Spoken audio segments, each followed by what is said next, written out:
sou a nova cara da direita? Claro que sou. Aliás, sou a cara da direita. Até que a direita não tinha cara. Se tinha o Dr. Pedro Paulo Portas como o fígado, ou mesmo o Dr. Pedro Passos Coelho como o vigor capilar, ou, por que não, o Dr. Nuno Melo com carisma. Mas carisma é como a aura, não é? Não se vê a olho nu. E agora sim, tem uma cara, que sou eu.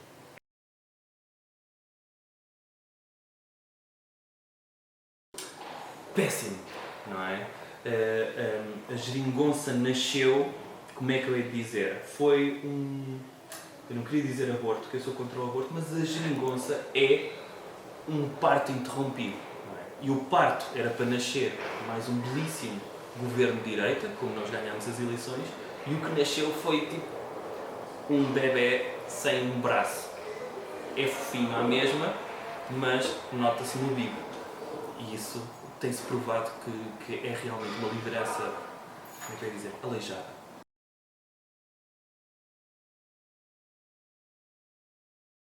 Saiam. É simples. Saiam e deixem entrar quem sabe. É a melhor coisa. Se eles gostam de Portugal, desapareçam.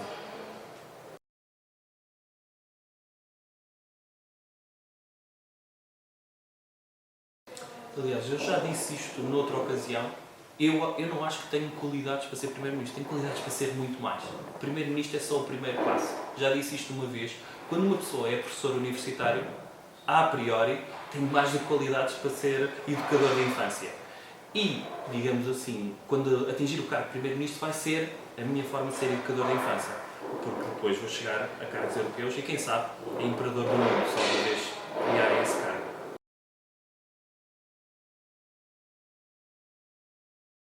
Claro que não, claro que não. Acho que tem de haver uma lei de exceção para que eu esteja a desempenhar um cargo pelos interesses de Portugal, mas também esteja na linha da frente da decisão política e económica, que é estar na Goldman Sachs. No fundo, estar na Goldman Sachs e ser Primeiro-Ministro é não ter conflito de interesses. É estar com os interesses confluídos no bem geral da economia mundial.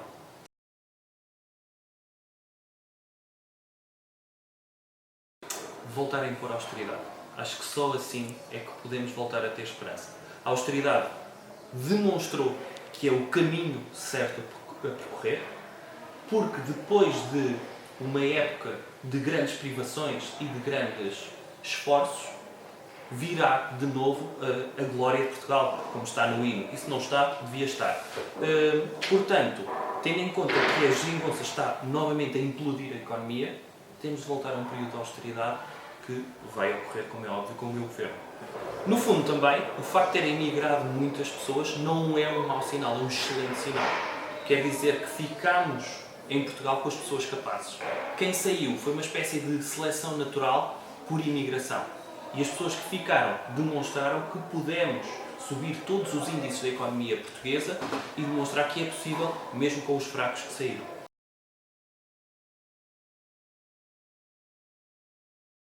Não te chamamos de trabalhador, não é? É mais uma ajuda. Trata-me mal como deve ser. Sim. Não é? Porque se eu quero ser bom, se eu quero ser bom naquilo que faço e um dia quero ser metade daquilo que o doutor é, não posso ser bem tratado. Tenho que ser explorado, tenho que pagar para estagiar, porque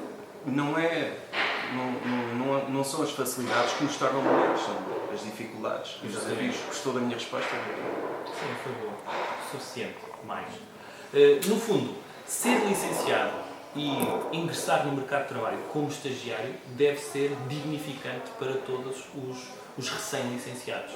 Eu acho que era muito injusto e não caminharíamos para uma sociedade meritocrática se os licenciados, que saem sem competências para se ingrar no mercado de trabalho, entrassem no mercado de trabalho a receber por um trabalho que não sabem desempenhar. Temos de ter um período de carência, de, sei lá, de 1 ano, ou 2, ou quem sabe, se calhar 5 anos era o melhor, em que eles não recebem para aprenderem, para terem know-how das funções que irão desempenhar um dia mais tarde. E se não merecerem, continuarem a ser receber.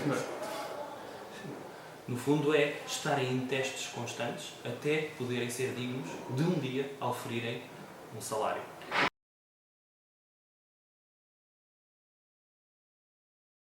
precisamos precisamente do oposto. Precisamos de libertar as mulheres do feminismo. O feminismo tem feito muito mal pelas mulheres e eu creio que eu, como o maior feminista deste país, creio que posso salvá-las dessas associações, ou associativismo, ou movimento feminista. Como? Devolvendo-as ao lugar natural que Deus lhes, como é que eu ia dizer, ofereceu. Os movimentos feministas são mais do que desnecessários, porque tiram às mulheres os seus papéis de mulheres. Nós temos de devolver as mulheres às mulheres. E como? Matando todos os movimentos feministas. Não há ninguém mais feminista do que eu, porque se me perguntam de quem é que gosta, gosto de mulheres. Portanto, eu tenho preferência sobre mulheres e só eu é que as saberei salvar, assegurar, passo plenário, a sua segurança e devolvê-las ao lugar divino que lhes foi, digamos, atribuído.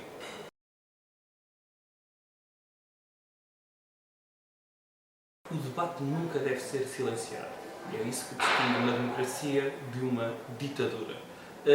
Em relação ao debate em torno dos direitos LGBT, é um debate tão simples, e que a direita durante muito tempo soube fazer da melhor forma, que é não mexer no que está feito. Se os LGBT são cidadãos, segundo a Constituição, têm os mesmos direitos que as outras pessoas. E esses direitos são viver de acordo com as leis da democracia, da Constituição e de Deus. No caso dos homossexuais, não existe uma pessoa que defenda tanto os direitos dos homossexuais como eu. Porquê? Porque defendo que eles podem casar, desde que seja com pessoas de sexo diferente.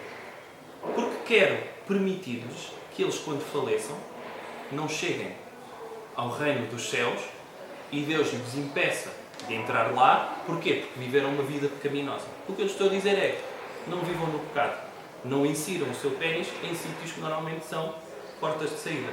Ou melhor, se quiserem seguir, eventualmente, uma, duas, ou como eu vi hoje aqui no debate, ali na casa de banho, que tem lá um Glory Hole, podem fazê-lo. Desde que se arrependam imediatamente e saibam que cometeram um pecado.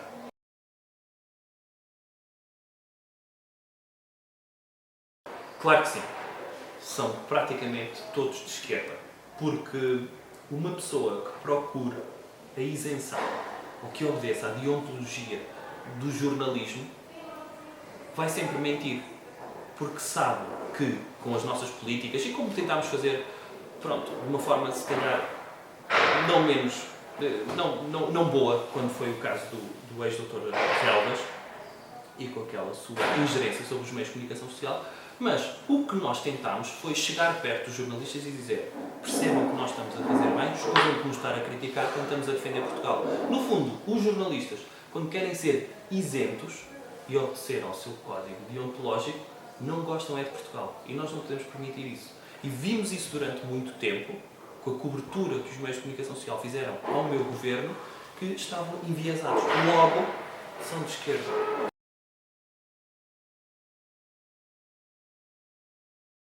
Claro que sim. Claro que sim. Nós não podemos dar coisas a pessoas para as quais elas não estão preparadas ou que não merecem. A partir do momento que nós tratamos, vou-lhe dar um exemplo, quando tratamos o desempregado como um coitadinho, estamos no fundo a legalizar a sua escolha. Isto é, se ele escolheu estar desempregado e se, por exemplo, o governo de esquerda apoia essa decisão dando-lhe subsídios, estamos a prolongar a sua vida, digamos, preguiçosa. Ao dizer que vivemos acima das nossas possibilidades, é precisamente cortar as tais gorduras sociais que estavam a mais, cortar subsídios, como foram necessários.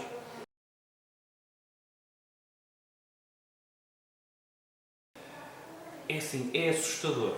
É assustador pensar que pessoas que nós pensávamos que não existiam e que viviam em grutas ou em concentrações de Motar, teriam voz pública e política. E isso assusta, porque muitas vezes um dos debates mais ou menos inteligentes que se faz na sociedade portuguesa é se alguém é de direita, é fascista, o que é mentira. Estamos a provar neste momento que existe uma direita que quer o bem do país e que existe uma franja da direita de grunhos que está a ter voz pública. Isto é como termos, olha, em concentrações motar, pessoas que aparecem lá de 4L e que dizem que também querem entrar. Não pode ser. Não pode haver esta voz pública de grunhos quando não têm representação. E dizer a ascensão da extrema-direita é precisamente isto, é o excesso de democracia. É a liberdade de expressão não ter limites. E as pessoas poderem dizer o que querem, mesmo que seja contra a democracia. Isto não pode ser permitido. Temos de criar não uma polícia do politicamente correto, mas uma polícia da liberdade de expressão, em que grunhos e extrema-esquerda não tenham voz ativa em democracia.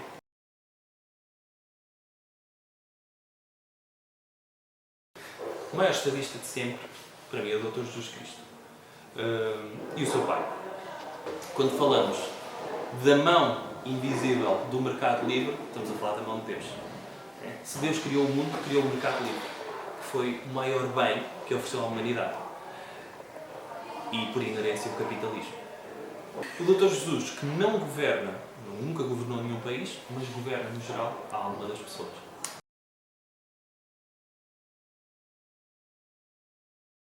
Não sei se está a tentar levar-me ao choro e alcoolizar aquela artimanha do Dr. Daniel Oliveira, o que é triste, mas dizer o seguinte: eu tenho um grande apreço pelo Dr. Nuno Melo, tenho um amor ideológico pelo Dr. Nuno Melo, acho que somos almas gêmeas políticas e que não faz sentido estarmos separados. Não faz sentido ele estar chateado comigo, não faz sentido ele bloquear-me no Facebook, não faz sentido ele não responder aos meus e-mails.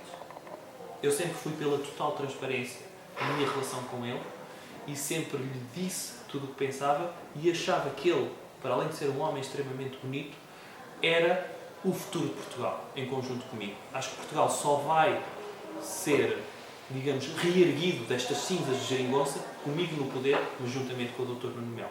Espero que ele perceba isso, para bem de mim e sobretudo de Portugal, mas mais de mim.